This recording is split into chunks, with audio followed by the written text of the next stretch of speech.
berkaitan dengan kemenangan yang diperoleh kaum muslimin dalam Perang Badar. Maka kemenangan tersebut bukan saja menjadi pukulan telak bagi kaum musyrikin Quraisy di Mekah, namun juga merupakan pukulan telak bagi kaum Yahudi di Madinah dan sekitarnya. Bahkan bisa dikatakan saat itu kaum musyrikin Quraisy di Mekah yang terkejut dan gempar menyebar juga kepada kaum Yahudi di Madinah. Oleh karena itu, rasa iri, dendam, dan kebencian kaum Yahudi dan musyrikin Arab di sekitar kota Madinah terhadap kaum muslimin semakin hari semakin terlihat, yang selama ini selalu tersimpan dalam hati masing-masing sejak kedatangan Rasulullah SAW di Madinah. Pada tahun pertama Hijrah, kaum Yahudi Bani Quraidah, Bani Nadir, dan Bani Qainuqa mengadakan perjanjian damai dengan Nabi SAW dan kaum muslimin. Masing-masing dari mereka tidak akan saling mencampuri urusan agama dan lain sebagainya, sebagaimana telah kami jelaskan pada episode sebelumnya.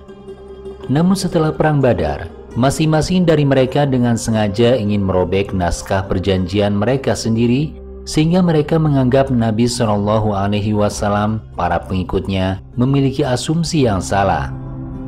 Orang ini yang melarikan diri dari Mekah, kini sepertinya ingin menguasai dan menjadi raja di Madinah.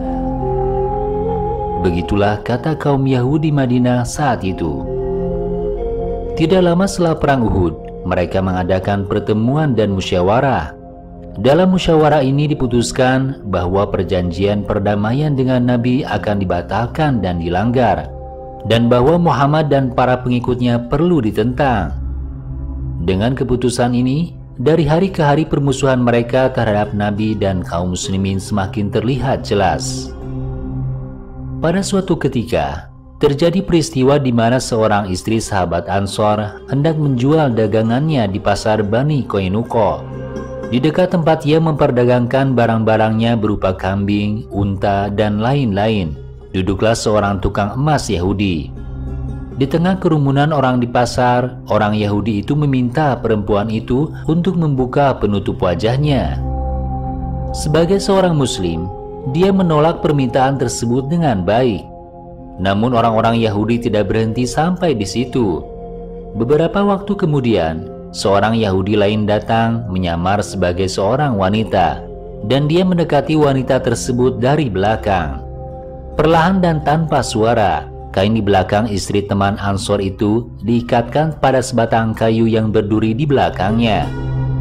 Ketika dia bangkit dari tempat duduknya, wanita itu terkejut karena kain itu tersangkut dan lepas dari tubuhnya, dan dia merasa malu dan berteriak sekuat tenaga.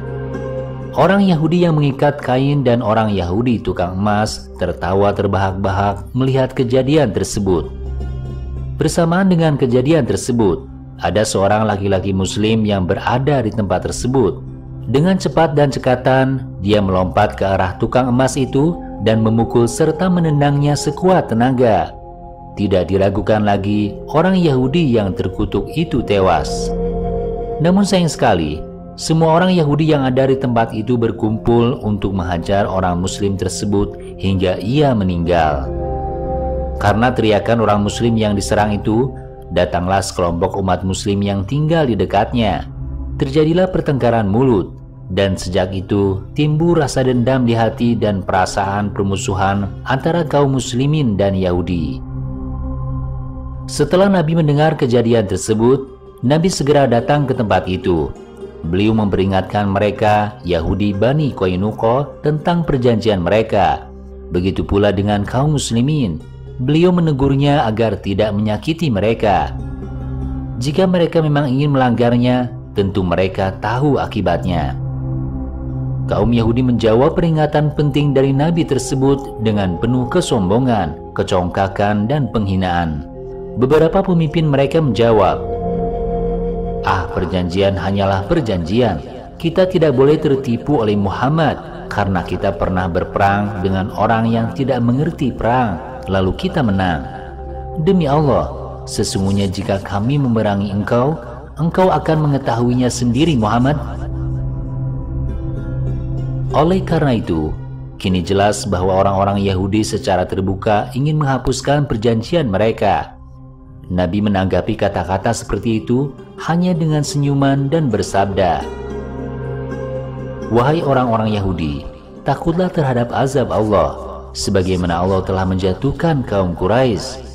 Kalian telah mengetahui bahwa saya adalah seorang nabi dan utusan Allah, sebagaimana telah kalian temukan dalam kitabmu dan perjanjian Allah denganmu." Saat itu, pemimpin mereka masih berani menjawab, "Wahai Muhammad, engkau akan mengetahuinya Muhammad. Engkau tidak akan mampu melawan kami karena orang-orang kami adalah kaum Yahudi yang pemberani, yang memiliki harta paling banyak dan tentara paling banyak." Akhirnya Nabi kembali dengan tenang dan sabar, tidak menanggapi ocehan orang-orang Yahudi.